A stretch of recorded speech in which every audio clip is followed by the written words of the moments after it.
malaki ang galing na meron tayo. Ilantad ang likas nating talento at magdala ng saya sa mundo. Sa harap ng pagsubok ay di susuko. Para sa pangarap tayo'y porsigido. Magpakitang gilas na at magpapatalo. Ipagdiwang natin ang Pilipino. Yan ang Pinoy. Mula noon at hanggang ngayon, talento natin ang bida. Mula sa simpleng bakuran hanggang entablado natin ipakita. May pagsubok man ng Pinoy, pinalalakas ng saya. San man tayo sa pulo, Chumbe, Sibay, Lakay, Amiga. Sama-sama pakita ang galing natin katropa sa kapwa ko Pilipino.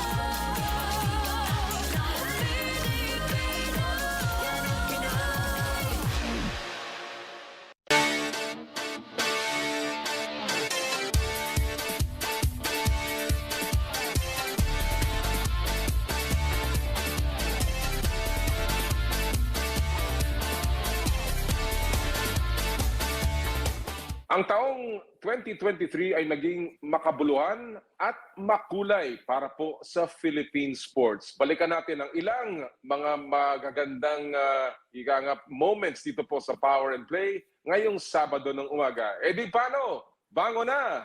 Power and Play na!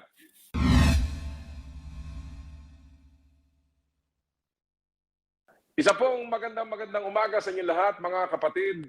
Nagbabalik po ang inyong paboritong Power and Play. Hatid sa inyo ng Cherry Lou, Mangyerong May Aluminum, Cherry Tigo. There's more to our cars. Chooks to go, nag-iisang manok ng bayan. At Arena Plus, astig sa sports. Of course, we are powered by Smart.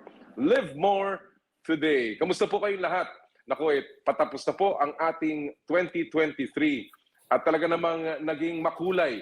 Naging parang roller coaster ang ating naging biyahe. Mula po sa mga tagumpay ng ating mga atleta hanggang sa mga problema na patuloy na dinadanas po ng mundo ng palakasan. Mula po sa pambihirang pagtatanghal ng FIBA World Cup dito sa ating bansa hanggang sa mga medyo nakakadismayang mga eksena pagdating sa mga local leagues. Yan po ang ating babalikan ngayong araw pong ito sa ating pong year-ender ng inyong Power and Play. At simulan na po natin, of course, ang ating pagbabalik tanaw sa ating isa sa mga paboritong naging guest sa ating pong palatuntunan. Siya na rin po ang naging darling of Philippine sports. Ito pong ating panayam ay naganap bago po siya sumabak sa isang makasaysayang paglalaro doon po sa Hangzhou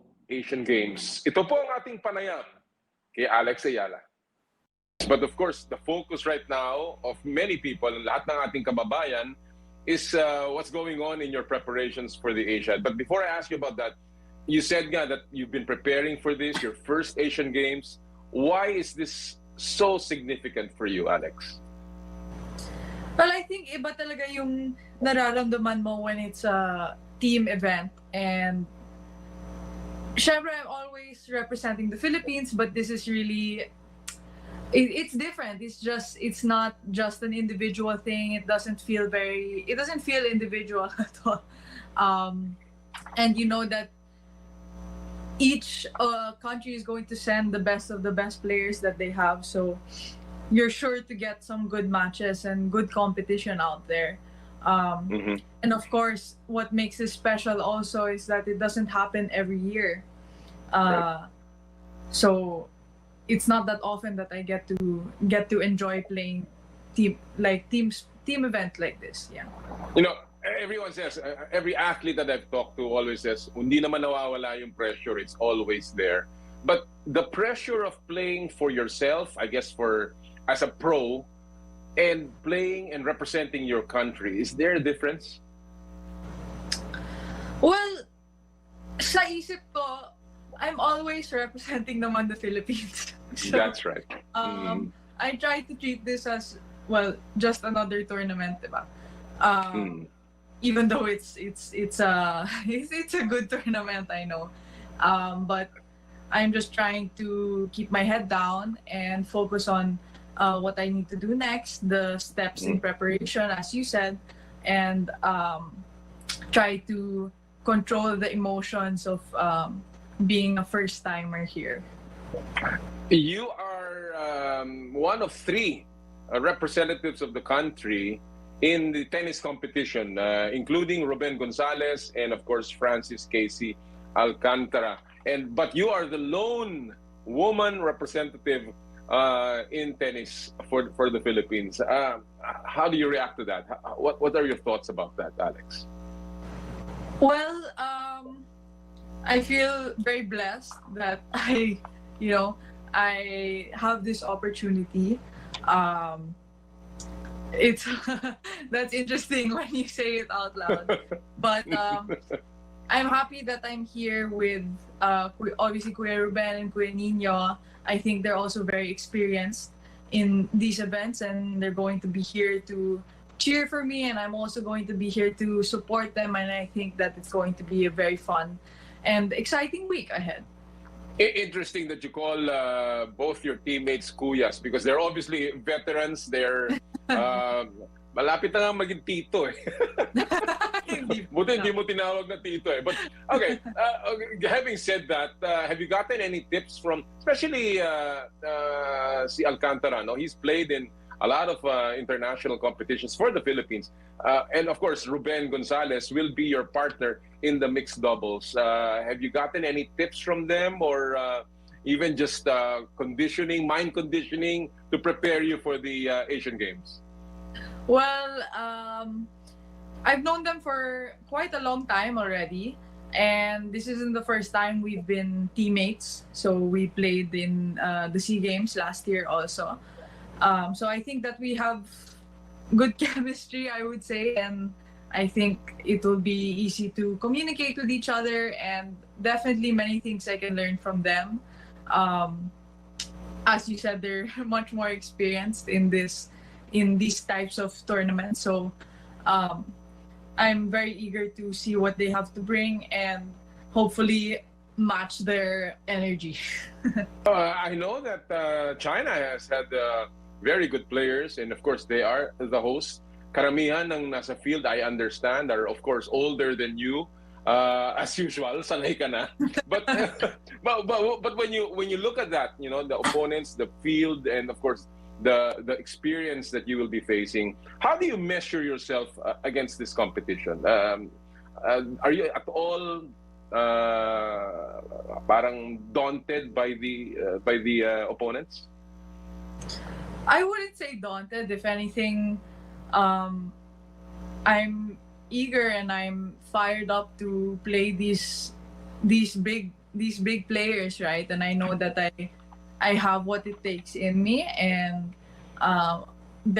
most of them are going to be more experienced than me, and so I'm coming into this thinking I'm kind of the underdog or whatever. So I have nothing to lose, everything to gain, and I think the important thing for me is to do what I practiced for, like play in a way that I've been practicing and wanting to do for so long. And I think that my level of tennis these past couple of weeks have been a reflection of all the hard work that I've been doing.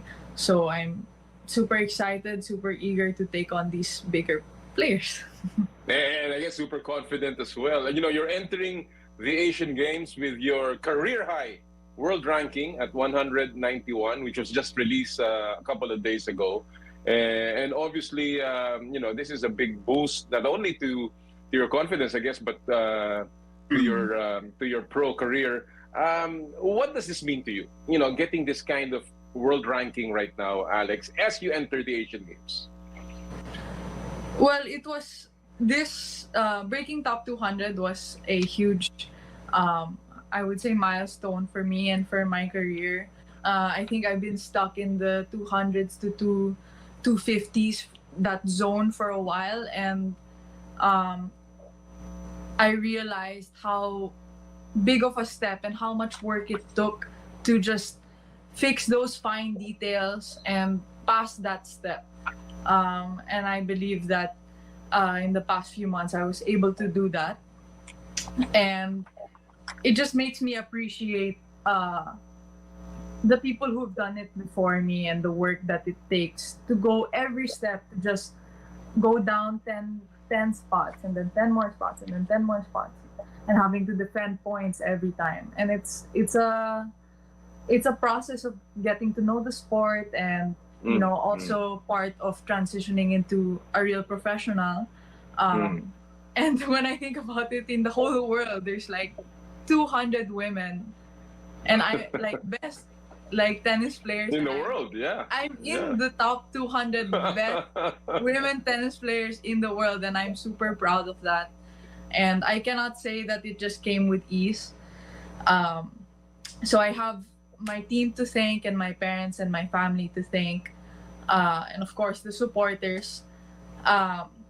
But I don't want it to stop there, and I know that it can slip away at any moment. So the most important thing for me right now is to keep my feet on the ground.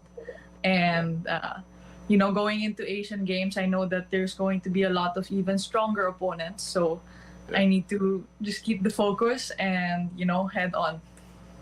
Well, you talk about your pro career. Obviously this year has been very, very successful for you. 2 titles as a pro. You have qualified in the main draws of the last 2 tournaments that you've played in, and you've done so well against top-notch opposition.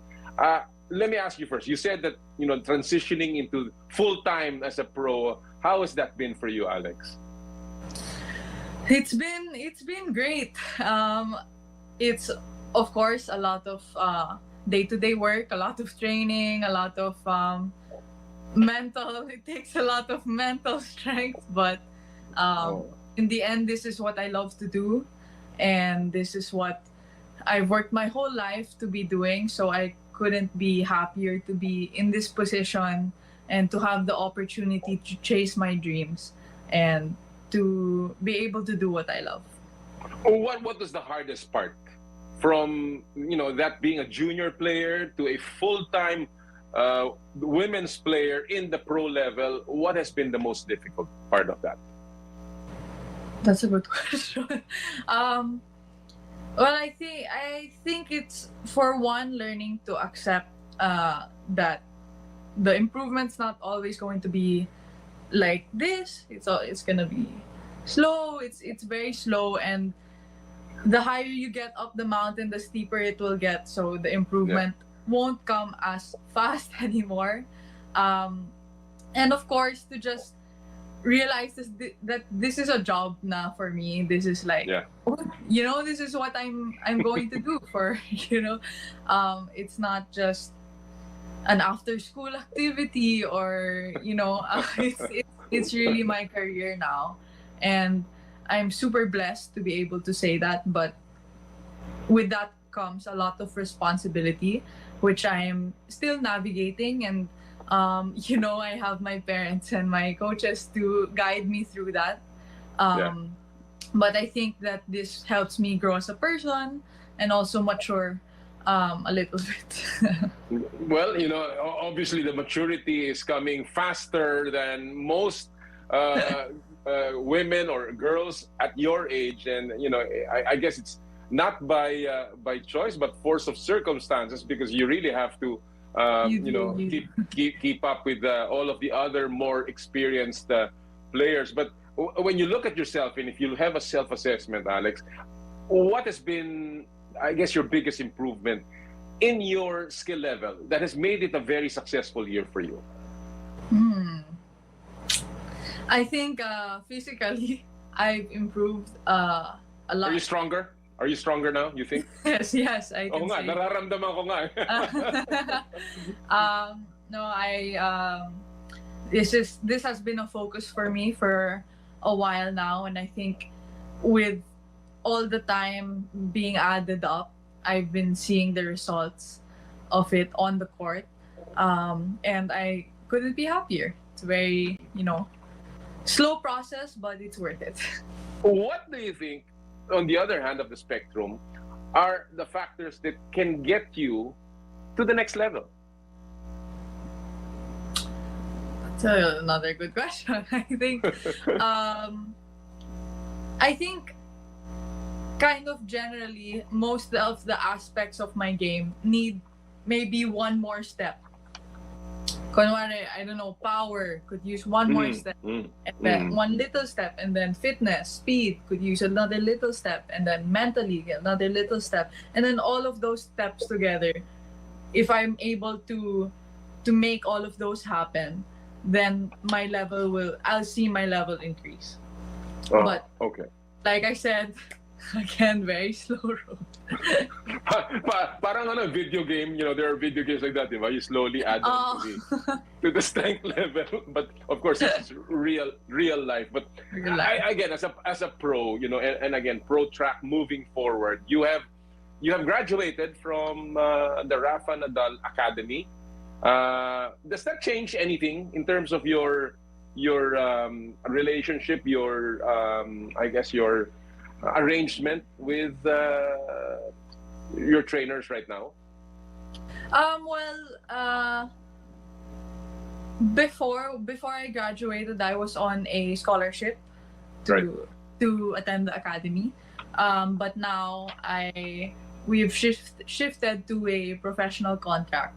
So our relationship is really that of a professional player and the tennis academy.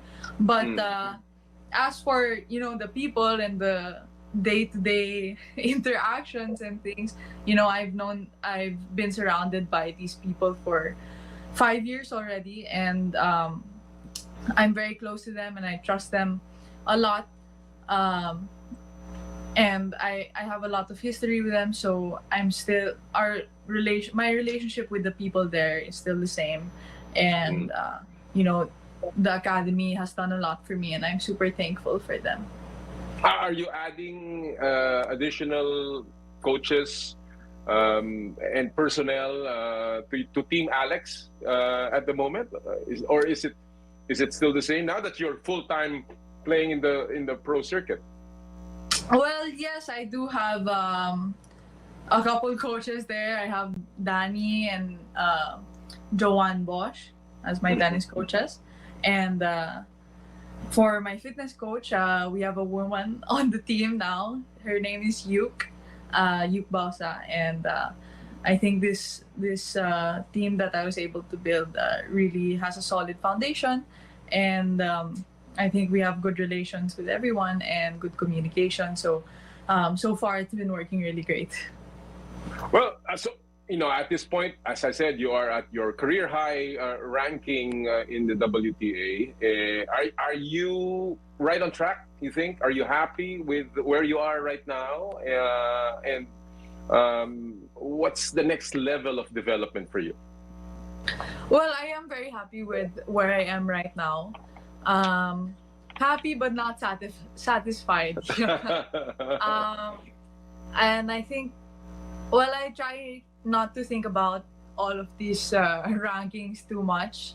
And of course, I take it one step at a time. I think the results have been coming, so I'll try to keep that up, try to train. But most importantly for me is to just think of the process and what I need to improve next and what are the steps I can take to do that. All right. Well, before I end this conversation, I want to go back to the Asian Games. You are in Hangzhou, China. What are you most? This is your first Asian Games. Sabi nga natin. What are you most looking forward to in your first Asian Games? The parade? What is it? The Athletes Village? Oh, the Athletes Village. Wow, that's a good one also. But I think if I were to play one of the bigger players, then that would be something I would look forward to. And of course, playing mixed with Kuya Ruben, I don't get to play mixed doubles a lot. And, to play against boys is a real challenge. So I'm excited to see how that goes.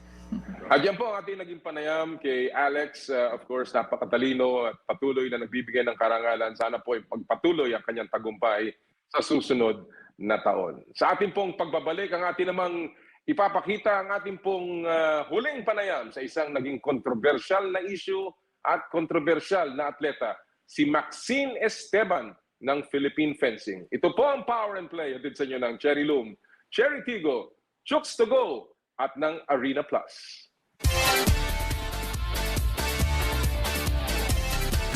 I dare to dream big. To be a voice of my generation. To inspire resilience in the face of roadblocks. And in sharing my stories, I let others share in my passion.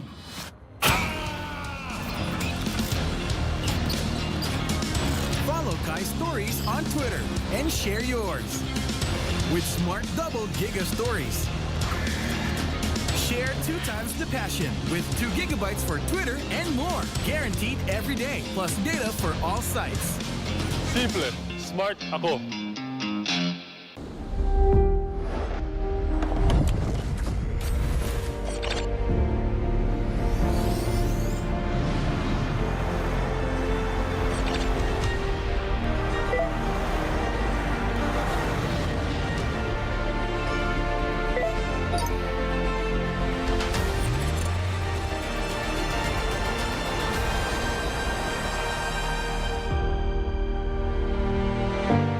Sharing. Masarap. Malinis. Friendly store crew. At higit sa lahat, healthy. Ang bawat manok ay laki sa alaga, hindi sa gamot. Garantisado, zero antibiotics. And that's the Chooks experience. Kaya mag-Chooks to stay na. Dito lang sa Chooks.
Muli po isang magandang umaga ulit. Nagbabalik po ang inyong Power and Play ngayon pong year-ender ng 2023.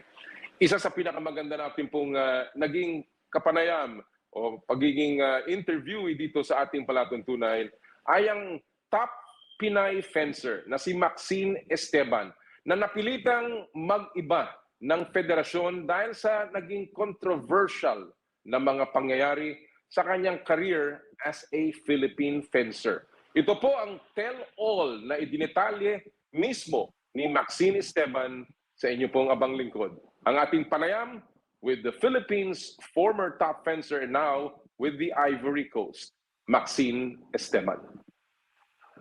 Of course, congratulations are in order for your victory this year, of course, in the 2023 African Fencing Championships in Cairo, where you won a bronze medal. And of course, you're very high world ranking now. The last I read, it was already on number 39 in the world. Is that correct, Maxine? Yes, Tito. Wow. So, you've moved several notches up since you were representing the Philippines. And I guess I want to pick it up from there, because when I say used to represent the Philippines, I think that's really something that a lot of people are wondering, bakit nangyari yan, and ano ba naging background niyan, no? So let me begin with this, because recently you released an online post, breaking your silence on the issue of your changing your sporting nationality. And in that media statement, you mentioned, quote unquote, self-respect as a principal reason for changing your sporting nationality. Maxine, what did you mean by that when you said self-respect? Well, yes po. Unang-una sa lahat, Tito Noli, gusto ko po kasing humingi ng pasensya sa buong bayan dahil sa aking naging desisyon. Katulad ng sinabi ko a few months ago, a series of unfortunate events, none of which I had the control of, led to that decision. And it was a matter of self-respect, because sometimes you need to walk away from something that doesn't value your worth. And napakahirap at napakasakit yung desisyon na yun for me. But let me correct a misunderstanding. I did not give up on my country. I gave up on a federation because they gave up on me first. And that's a big difference right there. And the reality is, sobra akong nabastos because I was removed from the national team roster without even being given the courtesy of a written nor a face-to-face notice. And I was a member of the national team for 8 years in good standing. I was in the top 16 in the junior world rankings, an 8-time national champion, and the first and only Filipino to win a junior and a senior World Cup medal. So I was kicked out from the team while I was recovering from an ACL injury, which I suffered while competing for our country in the World Championships. And for me, that sobrang sakit nun, and I was very disappointed, considering din po na I was the highest ranked fencer in the world at that time.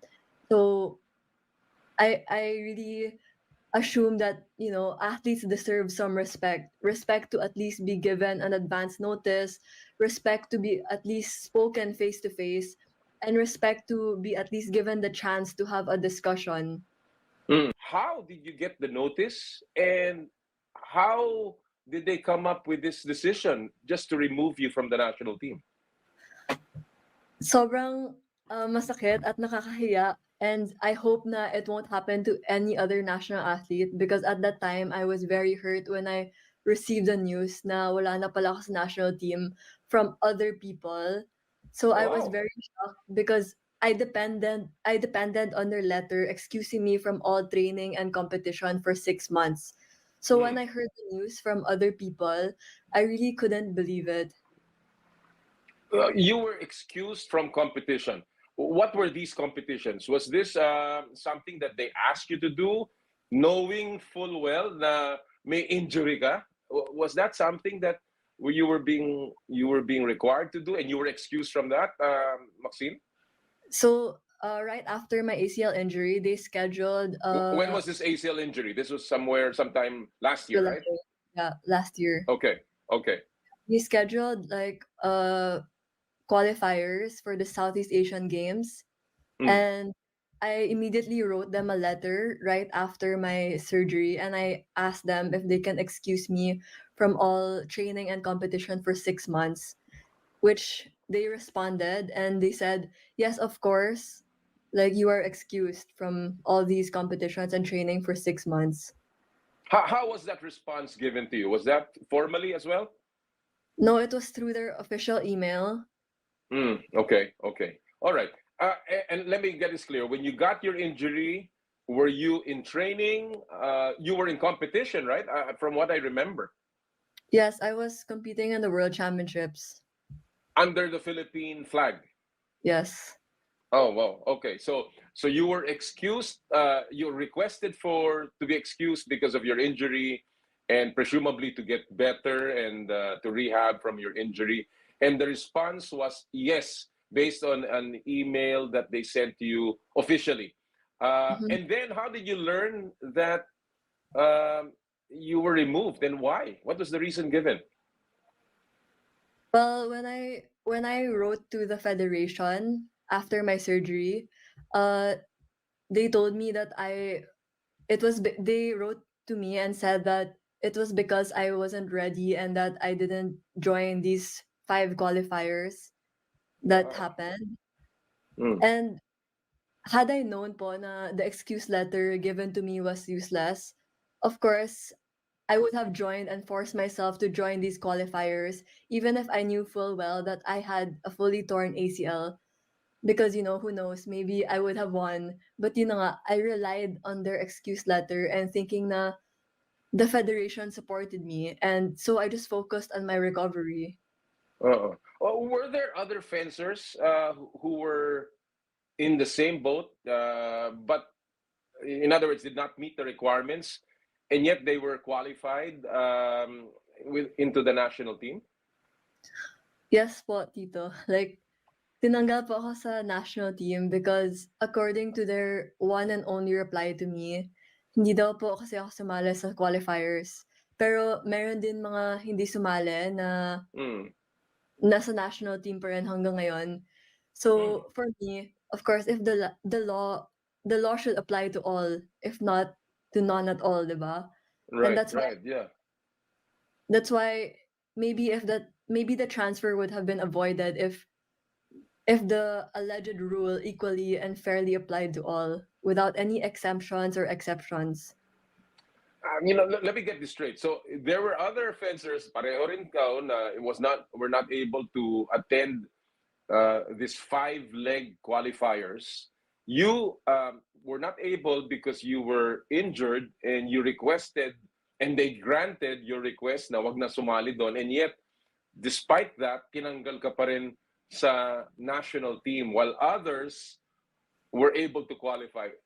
Why do you think were you treated differently, Maxine? Personal ba to? Actually, I'm not really sure. I really have no idea, Tito. Like, I think they just don't care. Like, I have not disrespected anyone in Federation ever. In fact, I have shown my willingness to always extend my help to the Federation or to the team, to anybody who needs my help whenever they needed it. And but in my case, this just clearly shows that they have some lack of concern for an athlete's physical and well-being. Um, I think it's because it's the Olympic season na kasi, and dapat alam nila na the highest ranked fencer, someone who is ranked 62 in the world, has a really good chance of qualifying directly. But Mm-mm. despite all my written explanations, my letters to them, they dropped me without even considering any of my explanations, and they never even addressed anything that I said. And they also Yeah. disregarded my medical clearance, which I submitted from Dr. Edgar Eufemio, clearing me to return to competitive sports. And let me get this clear. All of these were happening without a hearing. There was never a face-to-face meeting with the board or the leadership of the Philippine Fencing Association. There was never a hearing or any meeting conducted in my presence, none that I know of. And Mm, as far as I'm concerned, I was the athlete who was involved.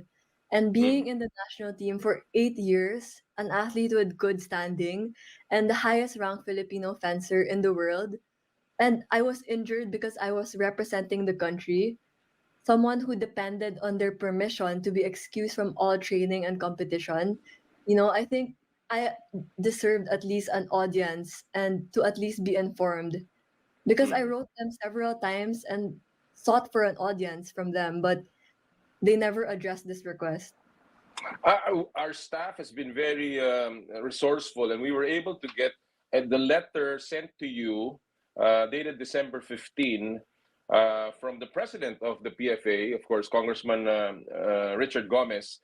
And one of the statements there was that the decision of the PFA turning down your request touched on, quote unquote, the efforts of the ones who stayed on throughout the quote unquote qualifiers. No, in other words, they thought that it would be better to qualify those who were able to go through the qualifier, 5-leg qualifiers, and they were rewarding the efforts of these who stayed on. What is your reaction, Maxine? Because it seems like that was the main reason why you were removed from the national team. Well, Tito Noli, I have always supported my teammates all these years, and they're all my friends, and I truly appreciate all their efforts. And of course, kung sinong deserving, I'm really happy for them, and I will certainly abide by the rule if number one, they did not issue me an excuse letter excusing me from all local and international training and competition. And number two, if they applied whatever rule they claim to have equally and fairly to all. But the problem is, Tito, they issued me an excuse letter and I relied on it. And second, yun nga, like some people didn't join the qualifiers, but they're still in the national team. So for Mhm. me, that's not fair at all. Mhm. Obviously, when I read the letter of the PFA as well, it was obviously geared towards that, as they said, no, performing better in the recently concluded Southeast Asian Games, and that was the reason why they needed to qualify certain fencers. Uh, in your case, were you not willing to at least wait as well, or was it something that you could have avoided, changing sporting nationality, by maybe, all right, I'm gonna skip, I'm gonna try again to qualify? Why did you decide to just change your sporting nationality and take up the Federation of the Ivory Coast? Well, Tito Noli, I think the Olympic qualifiers was already a few months away at that time. So Okay, okay. yeah, I couldn't depend on just because they replied to me and they said that I could join the Asian Championship if only somebody backed out from the national team. But I Mm. couldn't depend on that because if I wasn't able to join these two very important competitions, then my chances of qualifying would just go away and all my efforts would be useless. So really, the focus from your end was to qualify for the Olympics. Now, let me ask you about this, Maxine. And some quarters are saying that this focus on the Paris Olympics forced you to do some shortcutting, and you did not want to go through all of that process. Is this true? Well, Tito Noli, let me correct a misunderstanding. Like what I said earlier, I did not give up on my country and I gave up on a federation because it gave up on me first. So let's get something straight. No one who dreams of getting into the Olympics dreams of getting there without going through all the processes. And hindi naman po just because you have money, you'll be able to qualify in the Olympics. Of course, to get there, you need to qualify and no amount of money can get you there. So a lot of people have been spreading like wrong information, but there are about 20 Olympic qualifying tournaments, and out of these 20 there's only one zonal competition. This means that all the other competitions are participated by every fencer in the world, no matter what country or continent you are in. So like the World Cups, the World Championship, the Grand Prix, and the Zonal Championship give out almost the same number of Olympic points. So if you win Mm. a medal in any of these competitions, you are almost certain of a qualification. And yes, I agree, Asia has more fencers, but that's why they're given two individual slots, while Africa only is given one slot. So I think it's Oh, fair. Yeah, and considering the talent of a lot of African countries like Egyptian and Tunisian fencers, they're really good. So I think like those who say that are just intentionally trying to veer away from the truth. That I would like to reiterate, na I did not leave, but I was removed from the national team. all right. Well, let me move forward. Obviously, it's been a painful part of your journey as an athlete, and even from the Philippine side, you are a big loss to the Philippines, having been the top fencer of the country, and losing that opportunity for you to represent the Philippines. Now you have shifted your federation, your sporting nationality. Again, it's your nationality as an athlete and representing a particular federation. How is the Federation of the Ivory Coast represent treating you, Maxime? Well, they're really taking care of me, and I'm treated with a lot of respect, love, and care. And the Ivorian Fencing Federation, they're always concerned about my results of my competition, my training, my recovery, and they even provided me a sports psychologist. So they're always on top of things, especially with regards to the pathway of my career. So I'm Mm. really happy and grateful for them. Any regrets that you had to leave the Philippines, at least the Federation of the Philippines, Maxine? No regrets, Tito. No regrets. Well, it's always good to believe in what you do, and I think that's the most important part in anything that we decide on. At the end of the day, if it's a well calculated decision, then I think regret should be the last thing in your mind. If I want to just ask this one additional question: if you had been given an opportunity uh, to fence again during that time when you asked for reconsideration, would all of these not have happened? Hindi mangyayari to na lumipat ka? Just if you were given a fair, even just a fair hearing, and you were heard, and you're given an explanation. They told you, Maxine, wag na muna. Next time na lang, we'll help you. But ito parang hindi patas for the other fencers. Would this have happened? I think if the federation treated me with respect, I never really asked to be treated like a VIP. I just wanted to be reinstated because the federation issued me an excuse letter. So I Yeah. deserved to be part of the national team. And they just removed me from the team for non-participation. And they Mm. also knew that the Olympic qualifiers was upcoming, and as the highest ranked Filipino fencer in the world, I needed that reinstatement. So I just wanted them to give me a chance to hear me out at least, Yeah. like Yeah. if the reinstatement wasn't possible, then things could have been salvaged by a simple acceptance of my request for an audience, because I just wanted to face the board, and I just wanted them to explain to me why they removed me, even if they issued me an excuse letter. But yun nga, like they never even addressed my request for an audience.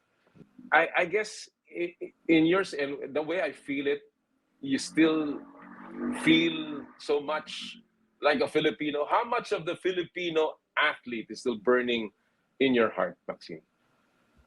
Well, Tito Noli, I think I will always be Filipino, and I will never stop being Filipino, because you're talking to an athlete na in every single competition, I am always so OC if the Philippine flag is there, and I would always argue to the organizers if the Philippine flag is not there, and force them to buy a Philippine flag if there was none, and demand them to display our flag properly. I always get peeved when mali yung display ng flag. So you can't wipe that out just because of a federation switch. So if I ever qualify in the Olympics, it would be two countries qualifying for the Olympics.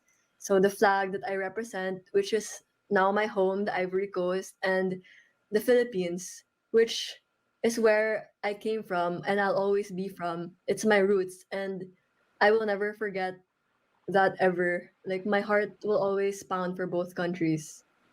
Wow, that is super touching, and I'm sure all of the Filipino fans hoping and wishing that you could still compete for the Philippines are still happy to know that at the end of the day, if you should again step on that podium, the Philippines is still proudly in your heart. Maxine, as a final question, what do you think? In all of this journey of yours in your career as a fencer, you started really young. You had been fencing, as you mentioned, in so many tournaments abroad. You climbed the ranks and certainly the top fencer of the Philippines and now for Ivory Coast. But what is the best ending, you think? If there was a Cinderella ending, if there was a dream ending, what is the best ending that you can conjure after all of these? Well, I think for me it would be change. Like change in a federation. I would like to have a federation who is transparent, a federation with written rules where all athletes will be able to see all the rules, the policies, and the points and rankings updated, announcements made. A federation that is objective, someone who bases their decisions on numbers because numbers don't lie. Not decisions that are subjective because different people have different opinions. A federation who listens to athletes. Like I dream of a federation where athletes have a voice, and a federation that is composed of board members who work full time and who are well versed about the global sporting bodies rules and competitions, and who are also willing to seek funding and sponsorship for the team for so that we will be able to go to more competitions and more training, and a federation who knows all the athletes sacrifices and are there to help no matter what to achieve their dreams. And for me, I think that is the best ending. And of course, if I qualify in the Olympics. Of course, of course. On a personal note, I guess that is really going to be a dream ending for you. But if there's anything that may come out of what you have done as a result of your changing your sporting nationality, and those things happen at least as a reform, not only in your federation, the PFA, but also in other NSAs that have similar problems. Alam naman natin, several athletes have also changed nationalities in the past.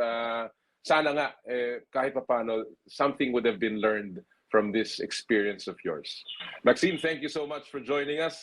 Good luck in your quest for your Olympic dream, and we certainly look forward to seeing you back in the Philippines, not so much as an athlete, but just enjoying again the company of an athlete the Philippine flag is still burning in her heart. Maraming salamat muli, Maxine. Thank you so much, Tito. Thank you. At yan po ang ating naging interview with Maxine Esteban. Again, naging kontrobersyal, naging makulay, minsan nakakalungkot na isipin na may mga ganyan pa rin pong problema sa larangan ng palakasan sa ating bansa. Sana po ay sa bagong taon ay magbago ang ilang opisyal at magbago rin ang relasyon ng atleta at ng mga NSA. Sa ating pong pagbabalik, ating ipagbunyi ang pagiging host ng Philippines sa FIBA World Cup sa pamamagitan ng ating pong naging pambihirang interview with one of the world's most recognizable sports figures and sports writers, si Brian Windhorst ng ESPN sa Power and Play. Ito po ang Power and Play, hatid sa inyo ng Cherry Loom, Cherry Tigo, Chooks to Go, at ng Arena Plus. I dare to dream big. To be a voice of my generation. To inspire resilience in the face of roadblocks. And in sharing my stories, I let others share in my passion.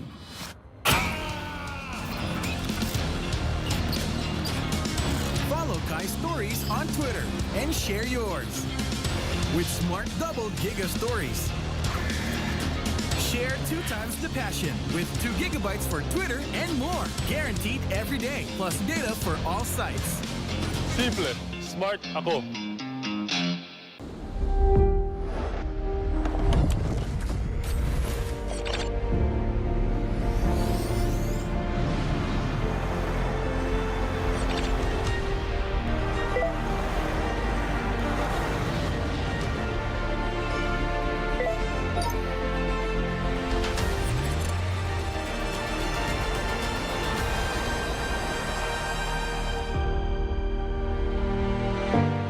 Sherry. Masarap. Malinis. Friendliest store crew. At higit sa lahat, healthy. Ang bawat manok ay laki sa alaga, hindi sa gamot. Garantisado, zero antibiotics. And that's the Chooks experience. Kaya mag-Chooks to stay na. Dito lang sa Chooks.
Tunay po naging maganda ang 2023, lalong-lalo na sa inyo pong paboritong programang Power and Play. Kami po ay nagpapasalamat sa inyong patuloy na suporta and of course, sa mga kasama po nating kung wala sila ay hindi po magiging possible ang Power and Play. Ito po ang ating mga kaibigan na patuloy po sumusuporta sa Power and Play. Ang ating pong mga sponsors na ating pong gustong pasalamatan. Sherry Loom, ang yerong may aluminum. Sa ganitong babago-bago ang panahon, mga kapatid, sobrang init tapos biglang ulan, kailangan natin ng matibay at protektadong bubong. Dapat ang bubong ay yerong may aluminum. Kapag may aluminum, tsak na pang matagalan. At isa lang ang alam kong dekalidad na yerong may aluminum, yan ang Cherry Loom, tibay protektado sa pangmatagalang yero. Cherry Loom, ang yerong may aluminum. Cherry Tiggo 5X Pro Hybrid. Elevate your driving experience with the all-new Cherry Tiggo 5X Pro Hybrid, where sustainability meets functionality. Get ready to embark on a journey of fuel efficiency and power like never before. Imagine cruising down the road with the impressive 1.5 turbocharged engine paired with a cutting-edge 48-volt hybrid system. This dynamic duo not only delivers exhilarating performance, but also slashes fuel consumption effectively, making each mile a step towards a greener planet. The all-new Cherry Tiggo 5X Pro Hybrid is also equipped with a 10.25-inch capacitive touchscreen with Apple CarPlay and Android Auto, full LED headlights, and double road daytime running lights for improved road visibility. Auto trunk release, 6 supplemental restraint system airbags, and a quiet cabin for more peaceful Cherry drives.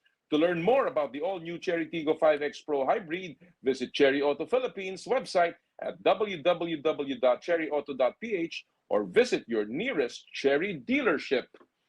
Chooks to go, manag-iisang manok ng bayan. Subukan ang kanilang pinakabagong oven-roasted chicken na mas pinasarap dahil sa nag-uumapaw na flavorful chicken juice. Subukan ang harissa roast, sweet roast at pepper roast. Try also Chooks, the first dine-in restaurant ng Chooks to Go. Chooks to stay with Chooks to Go. Chooks to Go, ang nag-iisang manok ng bayan. True religion is in the Philippines, where passion meets power. Experience it firsthand. For your best style choices, visit True Religion at Conrad S. Maison, Mall of Asia Complex, Resorts World Manila, and Hacienda Designer Outlet Silang Cavite. True Religion, where passion meets power. Joyride, ang bago ninyong kasundo. Super excited na kami sa pinakabagong super serbisyo ng Joyride Super App. Ito ang aming Joyride Super Taxi. Maganda at bagong sasakyan. Super luwag pa ng trunk space para sa inyong kagamitan. Full-time at professional na mga drivers. At pwede parahin at pwede ring i-book sa app. At higit sa lahat, walang dagdag presyo at dimetrong pamasahe. Isa na namang handog ng Joyride Super App para sa mga super sipag na mananakay na Pilipino. Super serbisyo ng Dimetrong kasundo. Yan ang taxi, yan ang Joyride Super Taxi. Available sa Metro Manila. 717 Deli. Serving quality, classic, premium sandwiches. Treat yourself to a feel-good meal today. Located at 3rd floor, 53 Connecticut Street, Green Hills, San Juan. 717 Deli. Keep you smiling with every bite. Thank you! Arena Plus. Mahilig ka ba sa sports betting? Habang nanonood ng laro, narito ang Arena Plus. Manalo at manood ng live sport kahit saan. Arena Plus, ang official sportsbook partner ng PBA, MPBL at EASL. Kasama pa ang mga astig sa court na sina Jordan Clarkson at Scottie Thompson as official endorsers ng Arena Plus. Keep it fun, game responsibly. Download Arena Plus app now in the App Store or Google Play. You can watch it also on arenaplus.ph. Sa Arena Plus, astig sa sports. Thank you! Skin, your face and body anti-aging center. With branches at Alabang Town Center and Green Hills, San Juan. For your skin assessment and treatment schedule, call 0917-890-1640 or 0977-809-8886. Thank you! ASEA Subic Beach Resort. Experience the getaway that you deserve and dive into limitless happenings, rejuvenating experiences, and gastronomic adventures. ASEA Subic Beach Resort. M2T drinks with malunggay, okra, and luya. Drink your gulay and fuel up on energy with M2T drink with malunggay, okra, and luya, your natural source of electrolytes. Thank you! And Smart. Live more today. Thank you! Maraming salamat po sa lahat ng ating mga sponsors. Ang isa po sa pinakamagandang nangyari sa ating bansa ngayon taong 2023 ay ang ating pong pagiging host ng makasaysayang FIBA World Cup of Basketball noong pong Setyembre ng taon na ito. At of course, marami pong dumalo, marami pong dumating na mga dayuhan, mga foreign journalists na nag-cover ng isa sa pinakamalaking basketball event sa buong mundo ngayon pong taon na ito. At kaya po tayo naging mapalad na ating pong nakapanayam ang isa sa most recognizable, vloggers, hosts ng very popular na mga palatuntunan po sa ESPN. Para pag-usapan ang makasaysayang FIBA World Cup. Ito po ang ating panayam with ESPN host and writer Brian Windhorst. What has impressed you so far in your stay in Manila, Brian? Well, I think two things. One, the kindness of the people, which I was told about before I came. But every person that I've encountered has been nothing but kind. It's not something I'm used to all the time in the United States. And then I think, if you're a serious basketball person, you should come to the Philippines at least once, I think, because it's such a high-class basketball knowledge. The fans here, yes, they have their favorites, the Lakers, of course. But I see fans, wearing jerseys from players all across the NBA. I have conversations with fans who talk about teams all across the NBA.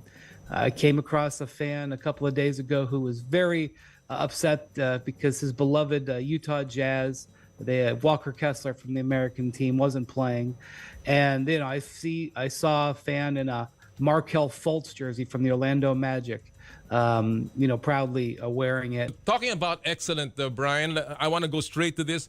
There were some excellent games last night in the World Cup, in the semifinals. First of all, of course, Serbia beating Canada.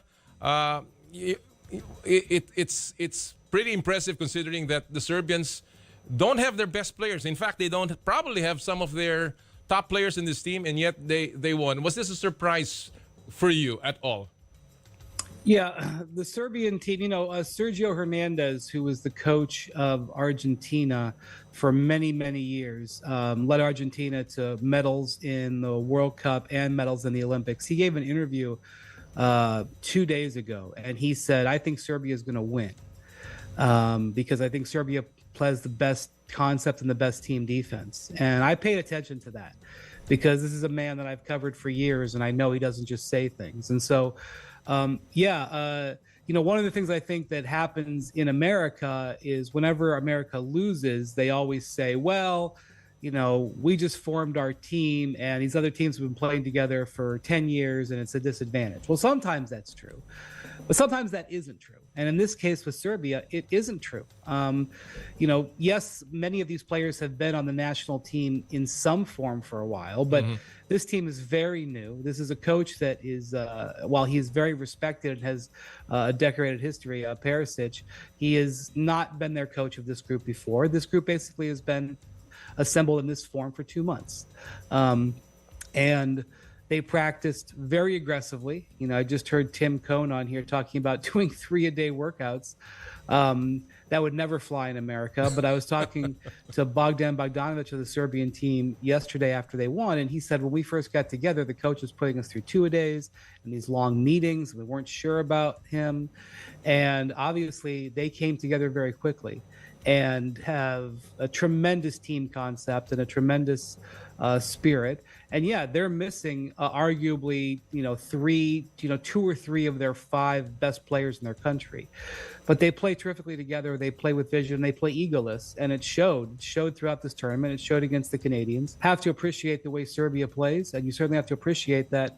Nikola Jokic and Vise Misic, who's would be their starting point guard. That's right. They're one of the best player in the world, and Misic, probably their best point guard. Maybe it's debatable. Are not here, and here they are in the final. So, I think, especially from an American standpoint, it kind of removes the concept of taking an excuse because your team doesn't have chemistry. Exactly.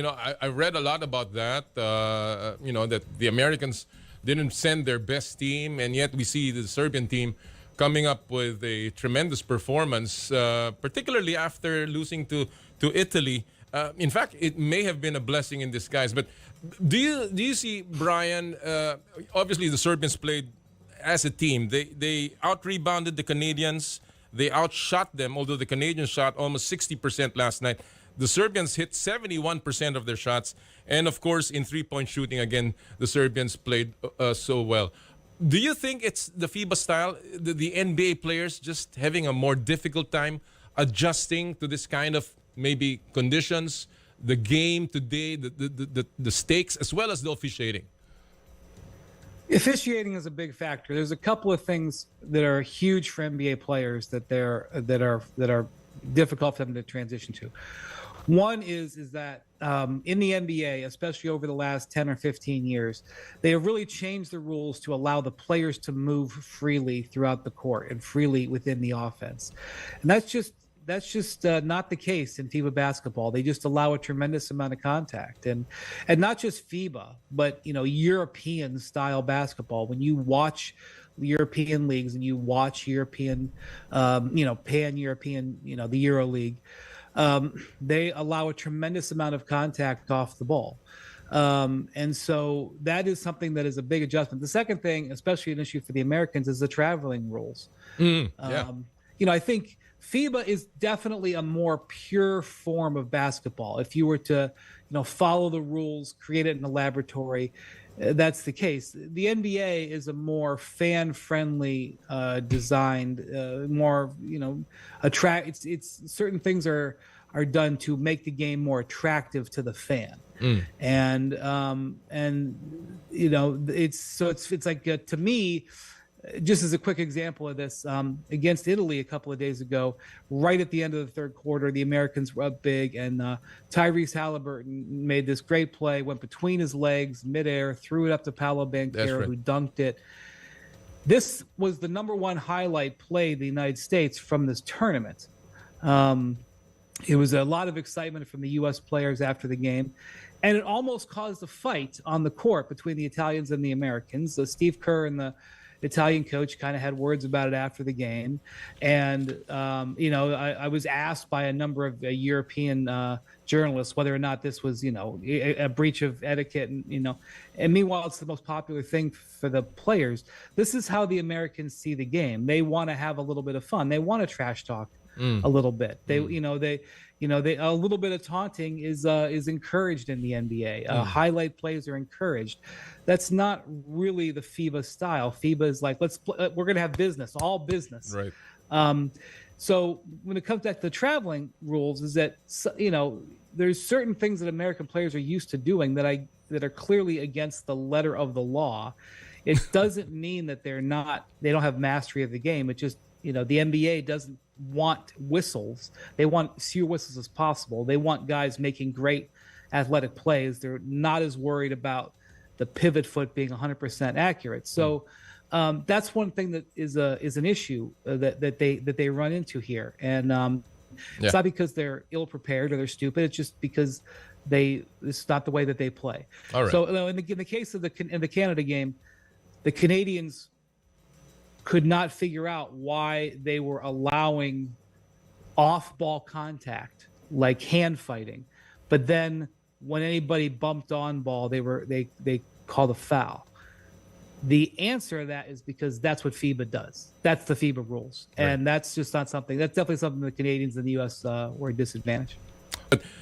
Brian, how disappointing is this loss for the U.S. Considering that the Americans were hoping, they sent their top coaches in this particular tournament with Steve Kerr and Spoelstra and Ty Lue and Jeff Van Gundy and few. How disappointing is this, and how much does this push back the program of the USA?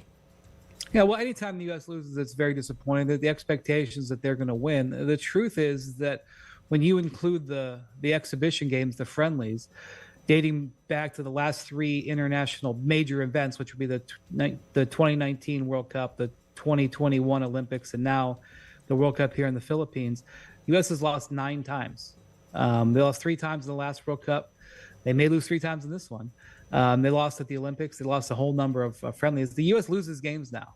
And part of it is because that the top players, there's been an erosion of the desire for the top players, the absolute premium players, to play in the events, especially in the World Cup, because FIBA has made the decision to put the World Cup and the Olympics in back-to-back summers. Yeah.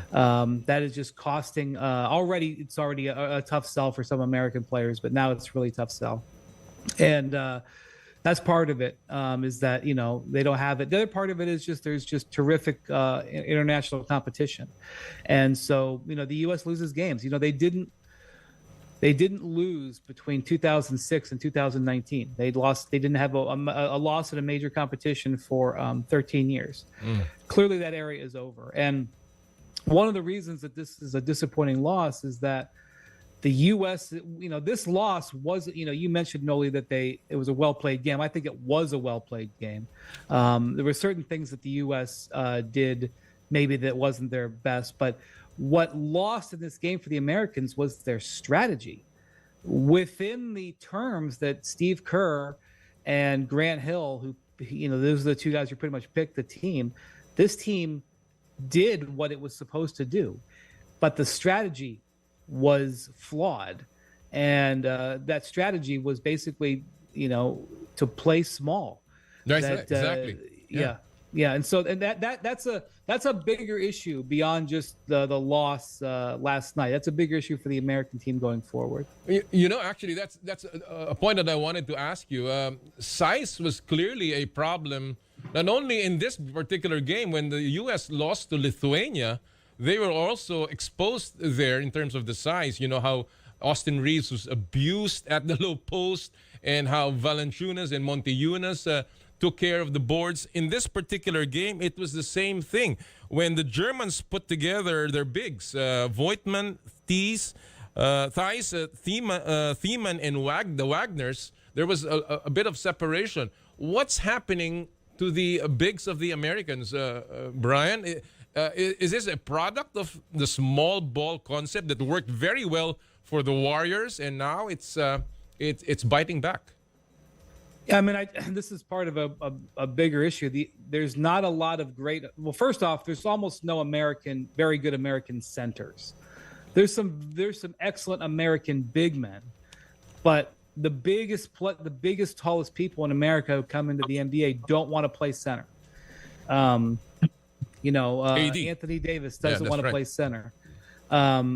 So this is, and the NBA game is evolving that way. I mean, and this is not just in America. We have Victor Wembanyama as the #1 pick. He's 7'5". He does not intend to play center. Right. It'll be interesting to see how France uses him in the Olympics, going forward, especially when Rudy Gobert retires. But it's not that that's against. But if you go down and look at the 30 starting centers in the NBA, the majority are not American.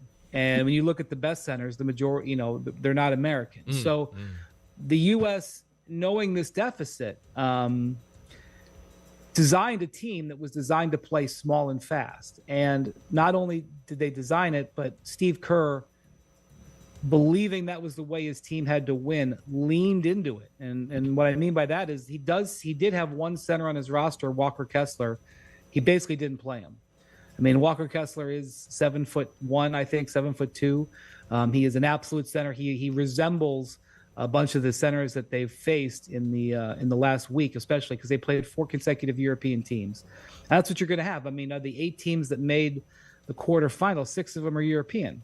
That's just the way it's going to be. And by the way, had they, made one more 3-pointer and won last night's game, they were going to face a big, strong Serbian team. Right. Their center Nikolai Moltinov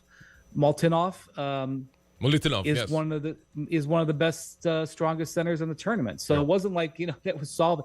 So not only did they not have a great selection to choose from, but the guys that they did choose, Steve Kerr decided to play small. I mean, he elected to start Josh Hart at power forward. Josh Hart's 6'5". So Kerr and Grant Hill made basically a gamble that their style would work. Speed, quickness, agility, guard play would work against the size. It did not. It did not work against Montenegro. I mean, was a game that they won. It did not work against Lithuania, a loss. And Italy didn't have great size. I mean, they have a little bit, but not really. So they got away with that one there. And then they run into great size at Germany and they get battered again. And honestly, against Serbia, they would have big problems on that side too. So they had a flawed team that they weren't able to overcome.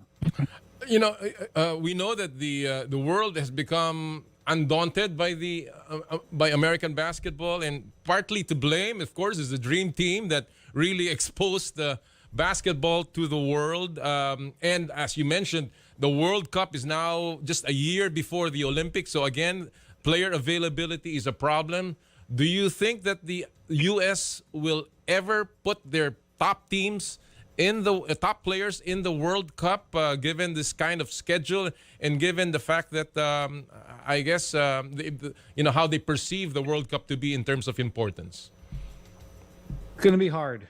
In 20 years from now, maybe FIBA will claim victory in that the World Cup qualifying will feel like the soccer World Cup qualifying, where the best players play in the qualifying windows where they play. And by the way, it generated a very good tournament. I mean, I don't think FIBA is upset at all with this final. I think they're thrilled with it. Frankly, I mean, this is the 3rd World Cup that I have covered. It's the 3rd time the U.S. has not won or even reached the gold medal game. And in all 3 situations, I've witnessed, giddiness from FIBA officials that the U.S. didn't win, because I think they like the idea that it's more of an international competition.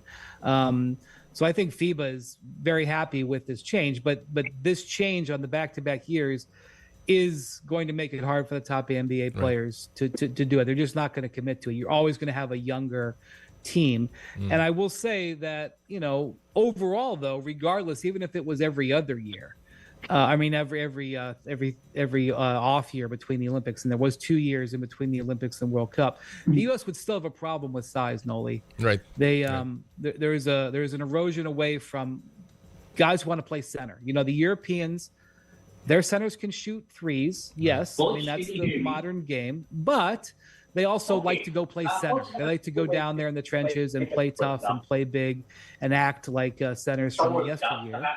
And the American players don't like that. This is my final question, Brian. You've seen Philippine basketball. You've seen our fans. And obviously, I want to ask your thoughts about Philippine basketball and why is there still no Filipino local-born that, has made the NBA? I'm not educated enough to answer that, Noli. I don't follow the lower levels. But, obviously Kai Soto is a player of great promise. And so I think he's a player everyone's going to be watching. The Philippine, I know it was a rough go, but that win over China, if the Filipinos can take anything away, you can know that you absolutely broke the Chinese heart, which is, I'm sure, very rewarding. Although obviously they got to go face them in the Asian Games here coming up. That was a great step forward. I don't know enough about the young development programs here, but I do know that the love in this country for basketball eventually is going to generate something special. Wow. And so I would put it this way: I would bet on Filipino basketball. I would bet on the Filipino fans, and I look forward to coming back to the Philippines in the future, because you can't be someone who's serious about basketball in this world and not appreciate the intensity in this country. And by the way, both arenas in Manila are spectacular. Mall of Asia Arena is a terrific modern arena, as good as an arena as I've ever seen the World Cup played in. I loved Araneta Coliseum when I went there. It's historical. What a tremendous venue. I don't know when they renovated it. I don't know how new it all is, but awesome venue for basketball. That's the way they used to build NBA arenas back before, they built them for corporate folks. I kind of wish that the final was in there. I love going to Mall of Asia. I love going to the mall, going to the restaurants, hotels around there.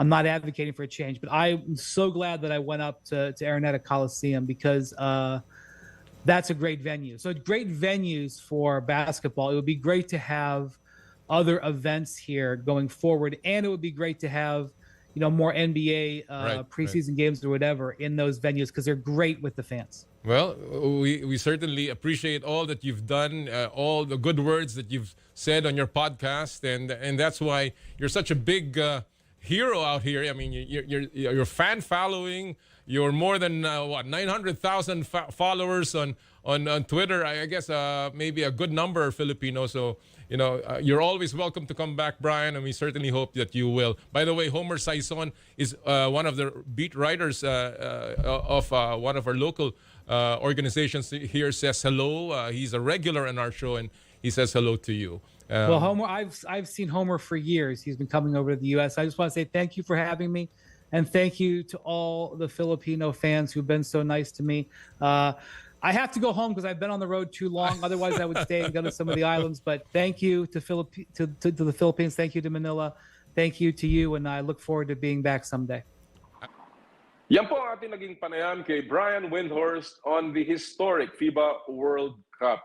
Siyempre, sa pagbabalik tanaw, hindi pwedeng mawala ang basketball at ang perhaps pinakamalaking championship na nakuha ng ating bansa in so many decades, ang historic victory ng Gilas Pilipinas sa Asian Games sa likod ng pambihira at magical run doon po sa semifinals at sa finals. And of course, ang naging arkitekto ng championship na yan na nakuha ng Gilas Pilipinas ay ang ating ihuhuli na ihahatid sa inyo sa ating pong best moments of 2023. Ito po ang ating panayam with the head coach of Gilas Pilipinas, Coach Tim Cone. When you were there and you were taking your time, having a little bit of a break, did you get the chance to reflect on what you just did?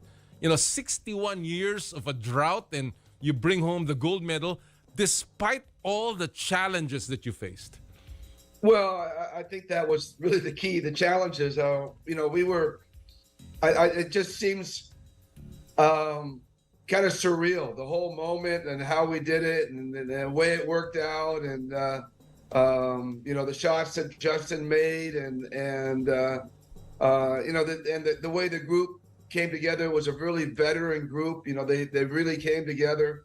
I just want to make special mention to Chris Ross and the way he stepped in and helped me so incredibly, just on a daily basis, building chemistry on that team. We didn't have a lot of time to build chemistry, but on a daily basis, Chris was out there really helping out, and just little things like that all contributed, and then we were able to do something that even we didn't think we were going to be able to do. But finally, when we got to the final game, we got to play Jordan the second time. I think there was a real feeling in that locker room before the game that we were going to win the gold.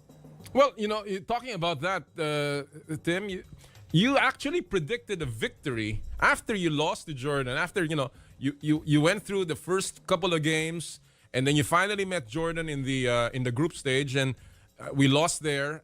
And then you said you predicted a victory. The next time we meet, we're gonna win. What gave you so much confidence? What was the thing that you discovered after that game? I'm not sure I said we were going to win. I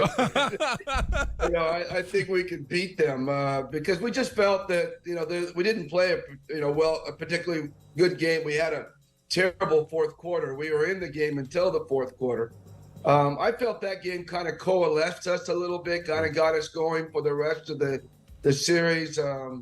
We had a kind of a dust up in the locker room afterwards. I was really angry. Everybody was really angry, and I think that kind of sent a message right then and there that we were, that we wanted more.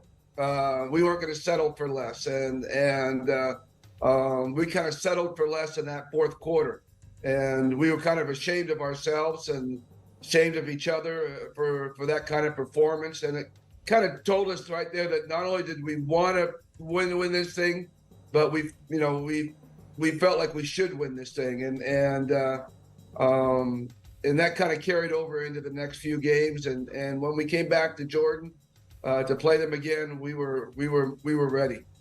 You also mentioned, and I guess one of the key games, of course, was the China game where, we went down by as many as over 20 points in that particular game. And you mentioned right after that victory the word chamba. And this is documented, and obviously you were at the moment at that point. Did you really feel that it was luck? Well, it took a lot of hard work to work our way back into the game. We were down 48 to 30 at halftime, and I remember walking into the locker room, and there was a quiet. I kind of sat down in the front of the team. I don't usually sit down during halftime, but I kind of sat down, and we just calmly talked about it. We knew how special this moment was for us, and it was slipping away from us, and we had to kind of figure out a way to gather it back. And I think we talked a lot about we had to step up defensively and start making stops. That was going to take a tremendous amount of effort.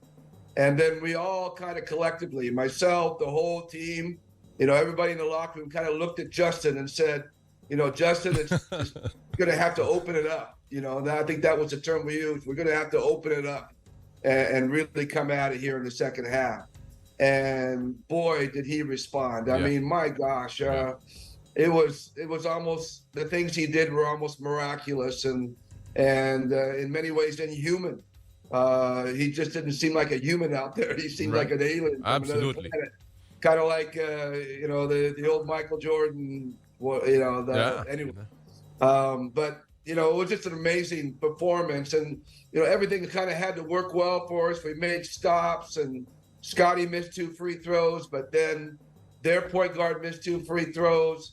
And then just the 2 incredible shots that Justin made down the stretch. Right. It was, and the last stop of the game. I thought that was crucial. We just said in the timeout that, if we're going to get beat, we're going to get beat on a perimeter shot. We're not going to get beat by a layup. We're not going to get beat on an offensive rebound. We're not going to get beat by free throws. If they beat us, they got to beat us with a 3-point shot or a perimeter shot. Yeah. And the guys, I thought, did a really good job of rotating in that particular possession, and gave up a perimeter shot. It rimmed out, and we got the rebound. Yep. CJ got the rebound, and we walked away from it. We were stunned.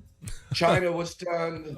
Everyone is stunned, Tim. Yeah, the whole world was stunned. Yeah, it was a stunning moment. But it was obviously an all-time performance by an all-time great Justin Brownlee, and I'll talk about him in a short while. But let me just go to this. How much of your 1998 experience in the Asian Games did you have to get out and pull off and dig deep into in this 2023 edition?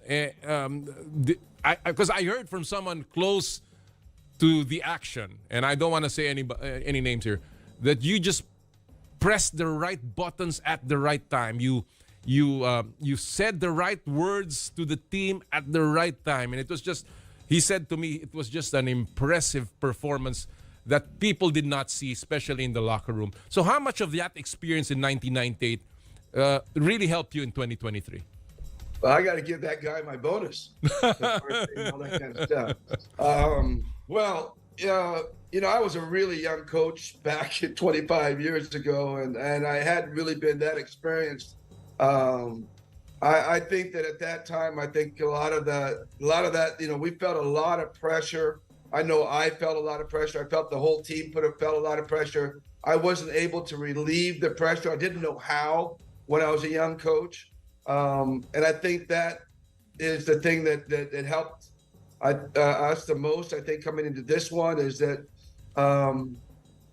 we didn't have that great preparation time like we did in 25 years ago.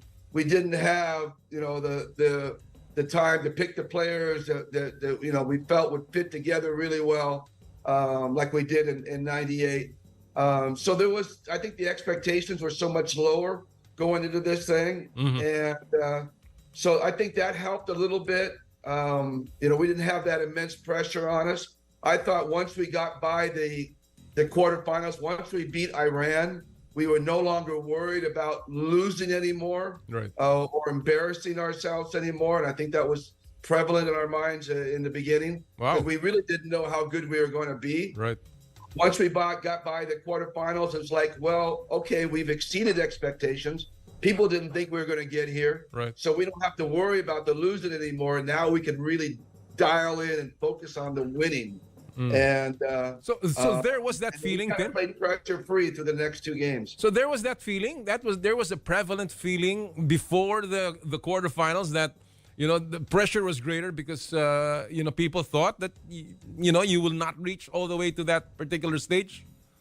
Yeah, I think there's no doubt, at least in our minds. Right. Again, like in the beginning, we really didn't know how good we were going to be. I remember starting off against Bahrain, and we were watching Bahrain in video, and we were wondering whether we could even beat Bahrain. Wow!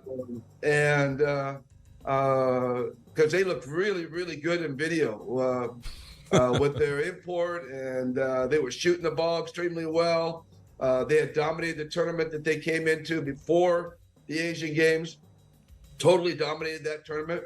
So yeah, we were a little scared. We weren't, we didn't want to go out there and embarrass ourselves. Wow, I did. And then we were able to beat Bahrain. We were able to Thailand is always a tough team for us to play because, they're always so keyed up to play us because of our, regional rival.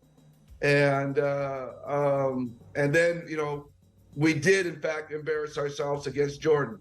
And again, that was kind of the coalescing game right there. Yeah. Which we really realized that, we could do this, but we can't play like an all-star team, And I think that's one of the problems we have with national teams. We put all these great players together, and then we kind of treat them like all-stars. Right. And we just kind of realized at that point, we don't want to be treated like all-stars. We want to be treated like a team. And, guys were great about me getting in their faces and, and responding. And I think that game really kind of took us over the top and got us ready for the playoff run. Well, what we call the playoff run. Of course, Justin Brownlee will always be the key figure when we remember the gold medal in the Asian Games. Let's just speculate here, Tim. And I know you don't like speculating. You're a guy that works with facts. But I received some reports that if Justin Brownlee was not injured in the World Cup, he would have been the coach, or he would have been the player. He would have been the naturalized player. Would Justin Brownlee have fit well in the World Cup, you think, with the way he performed? Well, first of all, let me contest that statement that he would have been the one instead of Jordan. I don't think that was true. Jordan was our target all along. The only thing that held Jordan back for us was the fact that he couldn't come in as quickly as Justin did. So I don't want to downplay Jordan at all. Jordan was absolutely phenomenal in the World Cup as a player, as a teammate, as a coachability. His coachability was off the charts, considering, guy's an NBA guy, but he still came in and listened to us. So I don't want to discount him. It's just that the thing with Justin is, and, I know Justin as well as anybody, obviously, because I've been coaching him for so long, and he's won, so many championships with us. The thing that Justin does is that he plays with such a calm. He's a calming influence on everybody. He never gets rattled. He never gets in a hurry. He sees the game so well. He can locate his teammates. He has great trust in the game and in the system and in his player, in his teammates. And once you have that, I think that kind of, and that he's your best player, it kind of permeates through everybody, and it kind of rubs off. So there's no doubt Justin's a special player, right? And special player at this level for us.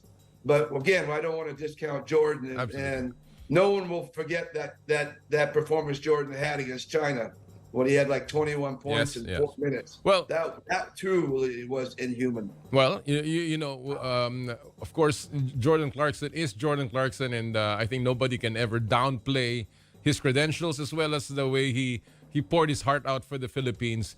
But of course, a lot of people are also daydreaming about how Justin Brownlee would have fit with that World Cup team. And talking about JB, Tim, we know what happened in his doping case. I have not gotten your reaction to this. What was your reaction when you received the news about the doping issue on JB? Well, obviously, it was shocking to literally all of us. I remember speaking to LA, and he was totally, he was floored. We were all, first of all, we were all, totally shocked, but we were also, totally concerned about Justin and Justin's future and how it would be handled. That was our number one concern. It wasn't, I think we'd all feel bad about that doping thing if it was about a performance-enhancing drug, a PED, but it was not. It wasn't anything that he uses to enhance his game. Have you talked to him, Tim? Have you talked to Justin himself about this? No, I have not. I have not spoken to Justin about that specifically. No. Yeah. I know that Al Francis Chua has. They've had many conversations, and Al Francis and San Miguel and the SBP group is helping Justin in the legal parts of all of this going on. But for me personally, talking about that particular subject, no, I haven't. Do you think that it has any effect at all on what what he was able to accomplish? This particular thing? No, not at all. Not at all. It was cannabis. It was not anabolic steroids or anything like that. Which is legal in the U.S. Which is totally legal in the U.S. And that's where our thoughts are. Is that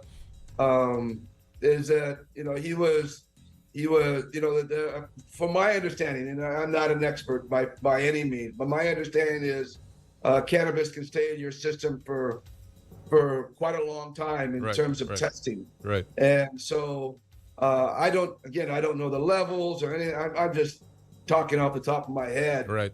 But this could have been something that had happened long before he went to China. Could have still been caught in his system. Yeah. And he was battling. That was one of the things that was really understated about Justin, is that he was really injured going into this tournament, and he had just come off of major surgery on his foot. Yeah. And there was a talk that he would be out for 6 to 8 weeks, perhaps. And he came back and started practicing within about 2.5 weeks or 3 weeks, which was really amazing. And he did it only because it was a national team. He never would have done it if it had been in Nebra. We would never have allowed him to do it if it was in Nebra and risk his long-term, injury for him. But because it was a national team and it had to be done right now, he chose to come back and do it, and we allowed him to do it. But it was a struggle for him all the way. His foot was black and blue, and he was taking injections, pain injections on his foot, just so he could continue to play through the Asian Games. So I think that was an underreported story. Throughout that whole thing. But he was taking medication all the way through, trying to relieve the pain in his foot. So you don't know where and when that all could have occurred. I got a couple of questions before I let you go. You've won an Asian Games gold medal. You've won a Southeast Asian Games gold medal. You've been part of the World Cup. You're the winningest coach in the PBA. Any more mountains to climb, Tim? I'm getting tired just following you. Thank you, but I'm not getting tired. I guess the connected question here, Tim, and let me connect it now. Are you open to a full-time coaching job with Gilas Pilipinas? Because that obviously is the only other thing left. You've won everything. You've won the Grand Slam. Everything is there in your resume. But, just continuing as a national coach and maybe helping the national team program in the long term, because you've always been in short trips to the national team. But for the long term, are you ready to do that? I think that's a very complex question, and I'm not ready to give a simple answer to. And I'm not sure. I don't want to be the guy that's going to self-promote myself to do something. This is really up. My job with the Asian Games was to just try to put a team together and do the best we could, and it turned out that it was better than we expected, obviously. But that was the parameters of my job. It was supposed to be finite. I have not been spoken to. I have not been. We haven't had really time to. I haven't been around, so we haven't had time for the SPP to really talk about it. I think it's the idea was for me to do this, and then the SPP was to sit down and talk about the program, set a direction, and decide who they want to be head of that direction. Whether it be me or someone else, or someone from hiring overseas, or that's really up to the SVP All at right. this point. So, Well, I don't want to self-promote myself. I mean, Well, I'm I always will. Well, I will, Tim. I will start promoting you because, you know, I've always said this. You know, I don't see the question. I mean, I don't see why it's not so obvious. We've got the best coach in the country. I think it's just but right that he handles at least a great stake in the national team program. And I don't mind saying that. I've always believed in you. I think that at least if you are not going to go full-time, at least you must have a role in the national team program. And I think that I think should be enough to me promote you, not you self-promoting yourself.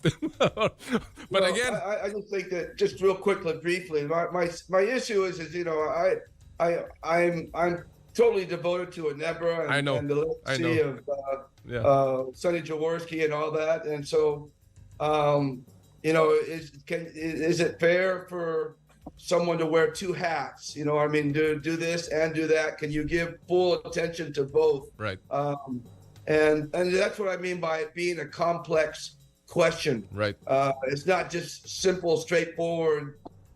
You know, do you want to do this? There's so much more involved in that, in terms of what you're going to give up, what you're going to get. You know, time management, family management. You know, the whole works. Right. It's a complex question, and so that's why I think you've. I want to give a simple answer to. And that's why I think your vacation was well deserved, because you got a lot of work coming up. Well, At dyan po nagwawakas ang ating pong pagtatanghal ngayong taong 2023. Again, ako po ay taus-puso nagpapasalamat sa inyong lahat, sa inyong pong patuloy na pagsubaybay at pagsuporta sa Power and Play. Sana po ay magkita-kita pa tayo sa mas pinalaki pa na Power and Play sa taong 2024. Merry Christmas! Happy New Year sa inyong lahat! May it be a wonderful and prosperous 2024. At lagi po natin sinasabi tuwing Sabado, bawal ang masungit. At sa lahat po ng ating gawain, ad maiorem Dei gloriam, all for the greater glory of God. Kami po ang 1PH, teleserbisyo para sa Pilipino. Susunod na po ang inay ko po. Happy Sports Weekend, Happy New Year, more power, more play.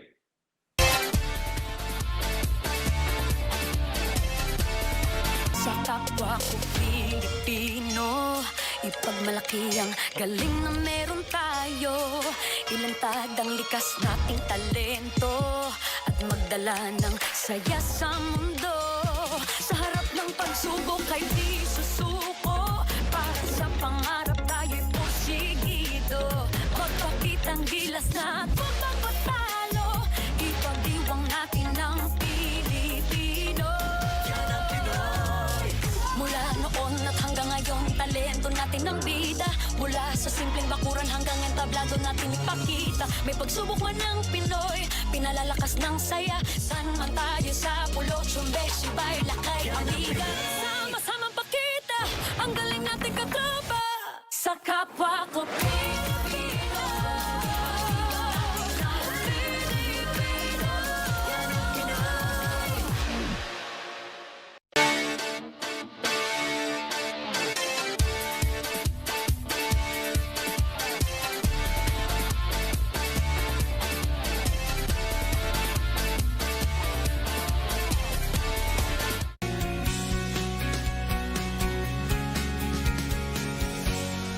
So ito po yung complete set na ating lulutuin na kinamatisang baboy. Siyempre po yung ating kamatis, baboy, tapos umarbes din po tayo ng talbos ng kamote, ating mantika, bawang, sibuyas, patis.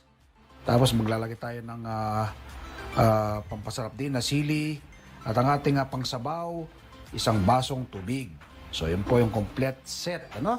Kompletong sangkap ng ating lulutuin na kinamatisang baboy. Okay, papainitin mo natin kaserola at kapag mainit na yan, lagyan na natin ng mantika. Mantika. Yun, medyo painitin natin ng mantika. Sa ating mantika, yung ating bawang. No? ating bawang.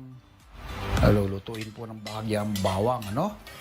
Ayun, medyo parang ma-brown-brown na siya bago natin na ilagay yung kasunod. Kailangan palabasin yung aroma para magiging malasa ating niluluto. Okay, pagkatapos ng ating bawang, sibuyas naman ang ating ilalagay.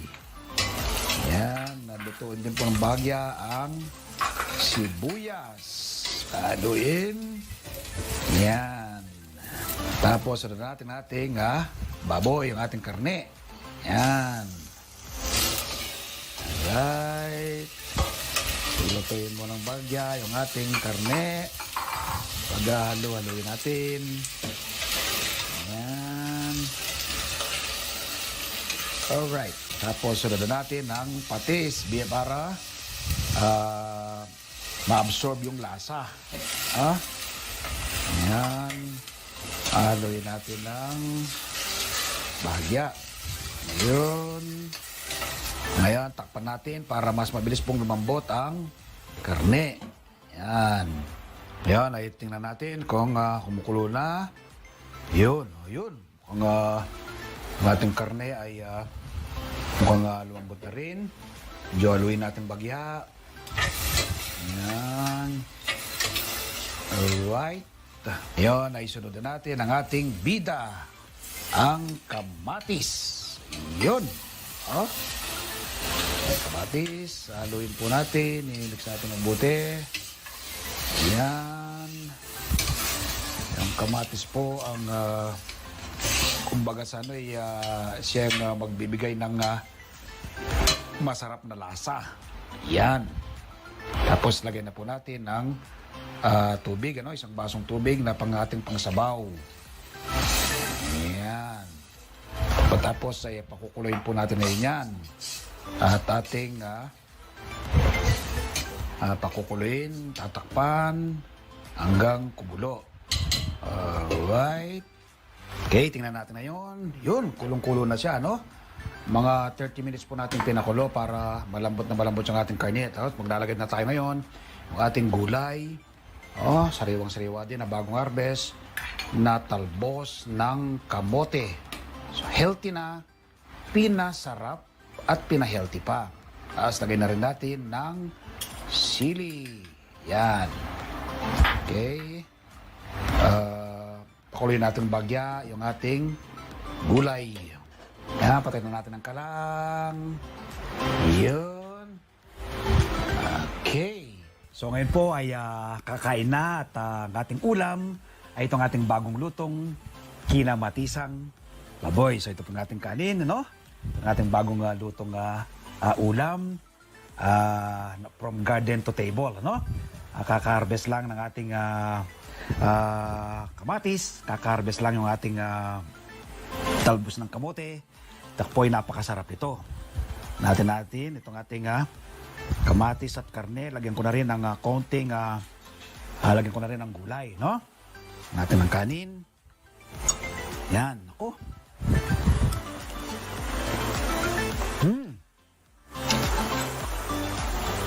Ang sarap.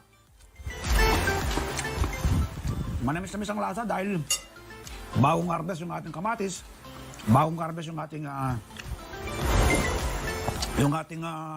kamote, no? Yung ating talbos ng kamote.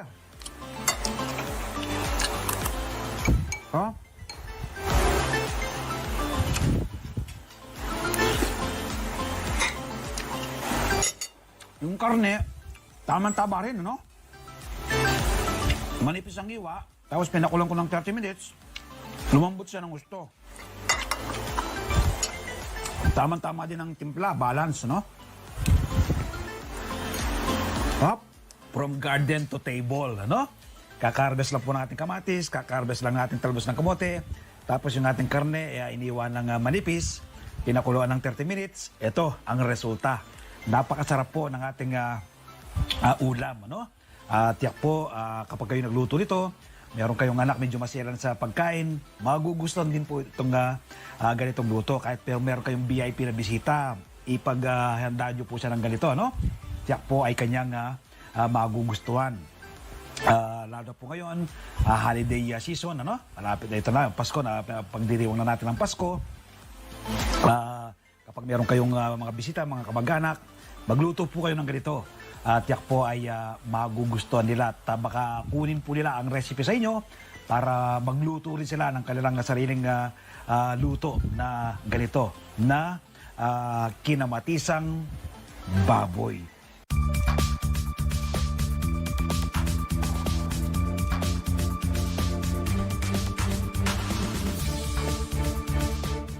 Para sa akin, ang tunay na public service ay ang sinserong paninilbihan sa taong bayan sa mabilisang paraan ng walang pag-alinlangan, walang pinipili, at very important, ay walang hinahangad na kapalit.